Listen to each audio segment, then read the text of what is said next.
G'day everyone, welcome back to the shed. In today's video we'll be looking at the lighting kit sent to me by Colite. This is the LA5 series motorcycle auxiliary fog lights. So it's a setup with two lights, two 3-inch lights. So just in the box here we've got a few little things there, talk about 30,000 hours of runtime and a few other little bits and pieces. Inside the box here we've got just basically everything you need to get up and running to get your lights working. So we've got the lighting stickers here by Colite. We have the harness. So this harness is going to connect up to our two lights at the front. It's going to go to the lighting switch and it's going to go to a relay. So just first impressions of this these switches, it's actually really high quality. So the housing is all metal, which I was actually really surprised to see. And the buttons have a nice tactile switch to them and they do light up at night time. So there's the relay and you've got two lines coming out. You've got your green and your red. The green goes to the horn function to flash the lights and the red goes to your auxiliary power out so that you don't drain your battery when the bike's off. In this bag here, you've got the brackets that come with the light. So you get a couple of options there. And again, all stainless, which is really, really good to see. Here we have more brackets. So these are the actual bracket that connects to the lighting unit themselves. And we've also got various hardware there. Again, all stainless, which is all good to see.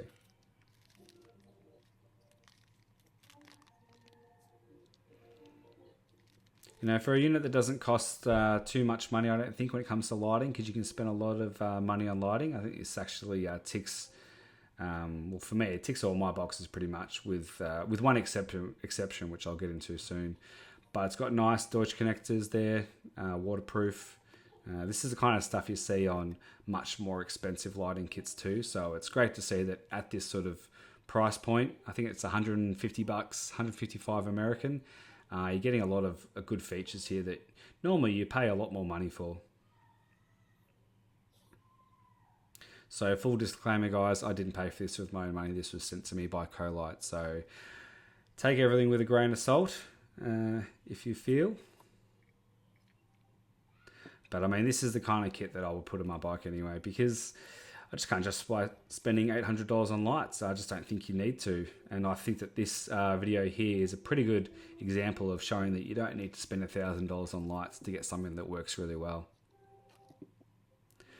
So it's a pretty comprehensive kit, but again, relatively no frills, just everything you need to get up and going.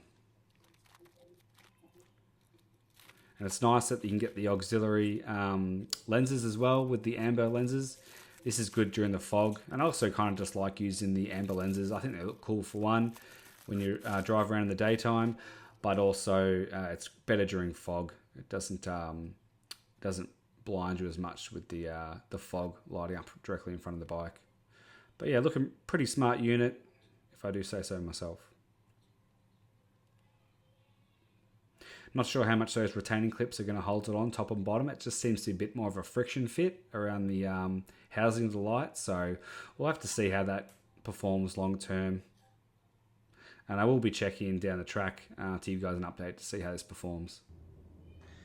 So here we have the lights fitted up on the bike. I chose probably a pretty odd placement compared to what a lot of people put on. A lot of people tend to go down on the sides here, or hang them under here. And it doesn't really work out very well with a square light. It just sort of looks a bit crooked and weird. With the rounder lights, you can get away with it. But I chose to go up high because I need to keep them away from the mudguard. Not all bikes obviously have the high guard, so had to keep it away from that to keep the functionality of the steering so it doesn't interfere. But I also want to keep them up high out of the mud so they don't get all filthy, and keep them narrow to the bike.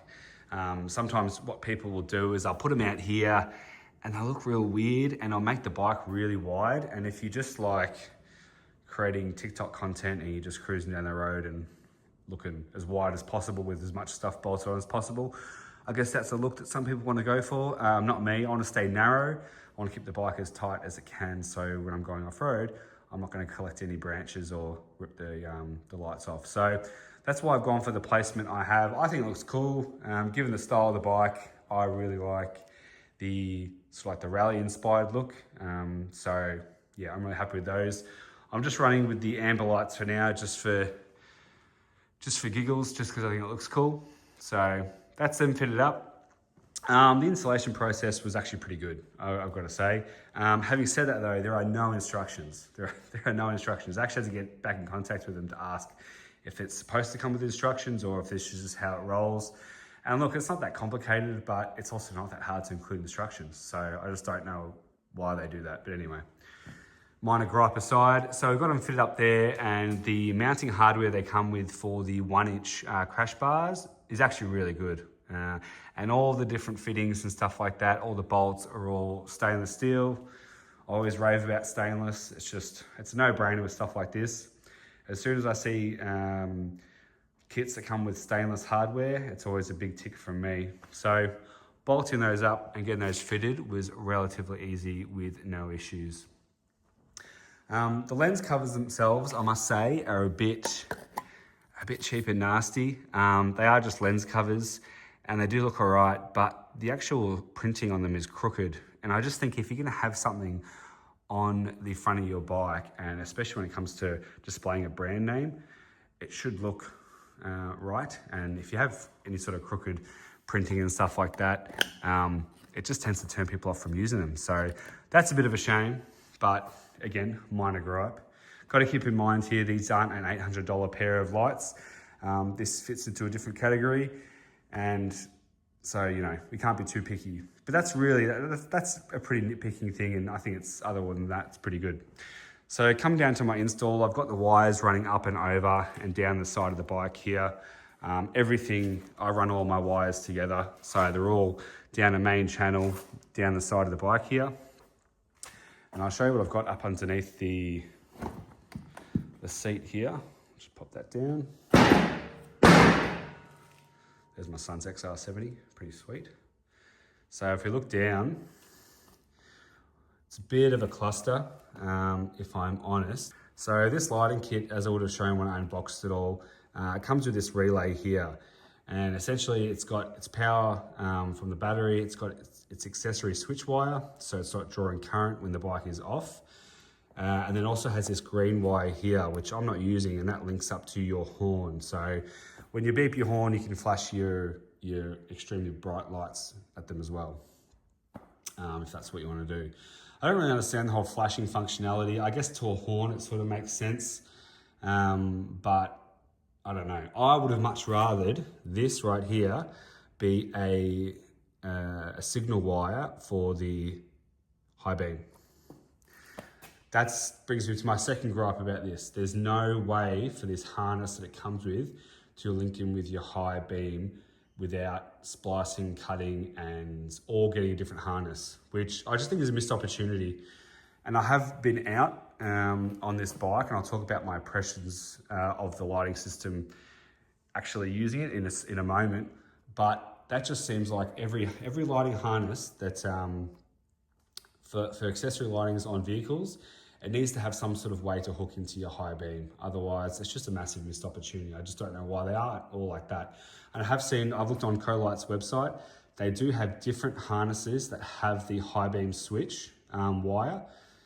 And I was contemplating buying an additional harness and making it work. But the downside with that is that the plugs, so the Deutsch plugs that are used up here for the waterproof fittings, and I must say all the fittings and stuff were really high quality, very happy with those. The gaskets felt nice and tight, no water's going to get in between the wires, but the fittings for those lights doesn't plug in with the harness that has the high beam switch wire. Annoying.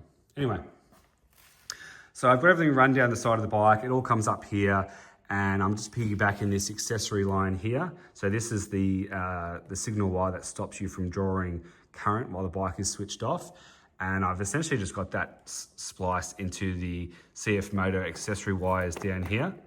Because at the end of the day, it's just looking for a signal to come from that. It's not looking to draw current of any sort of significant amount, given that it's gonna get all its power as it's directly connected to the battery. So that's how all that works. Again, pretty quick and easy to install, pretty simple, nothing too groundbreaking there.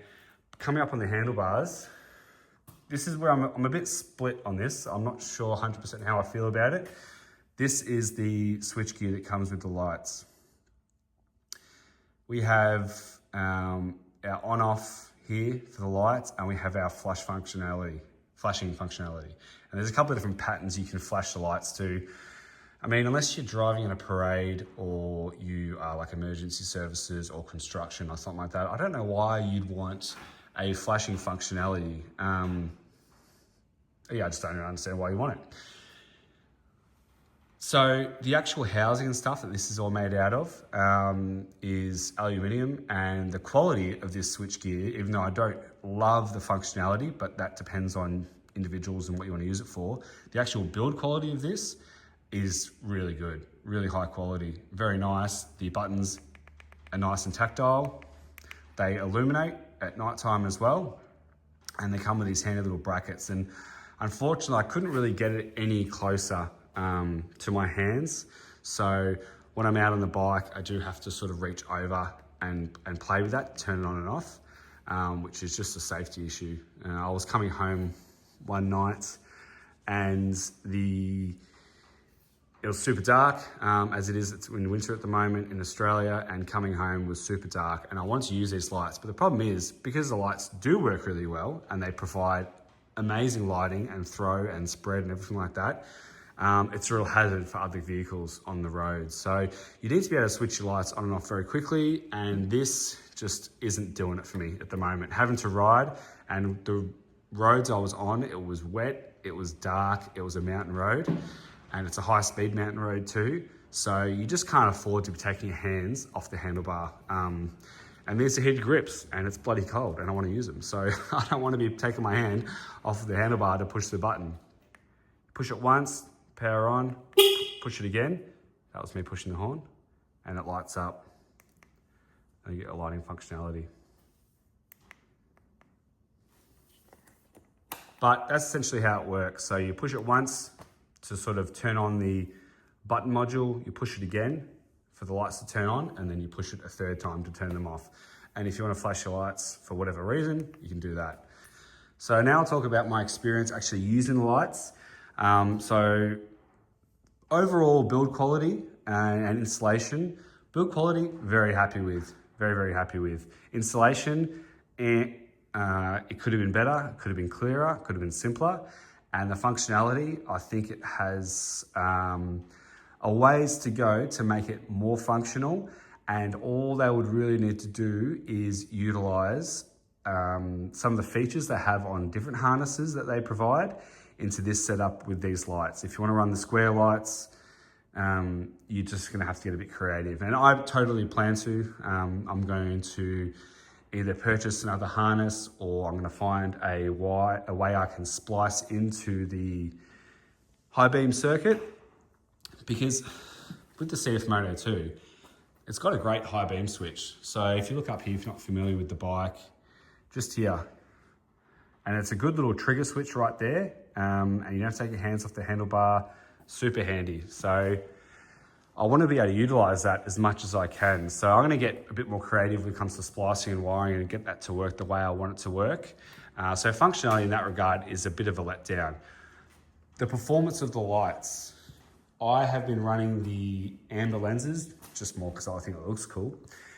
And it's not as dazzling for other vehicles on the road, given that I can't turn them off really quickly. So I've run the amber. But the actual lights themselves, the combination of lighting here is really good. Again, if you're familiar with this bike, CF Moto 450, the standard lighting on the bike is actually really good. This just brings it to the next level and really just gives you confidence when you're off-road, because you can just see everything.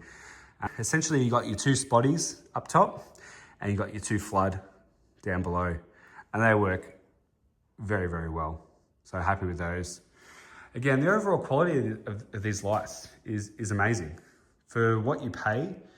And if you've looked at accessory lighting online, you can pay a lot of money. You can easily spend $1,000 on lights. Where these come in, and bang for buck, value for money, you're not looking to absolutely, rinse your bank account, these are a great option. So that's it, guys. Thanks for watching the video. Had some technical difficulties with this one, getting it together, just with the bad weather and some footage that was lost along the way. So yeah, thanks for watching the end of the video, and I'll see you in the next one. Cheers.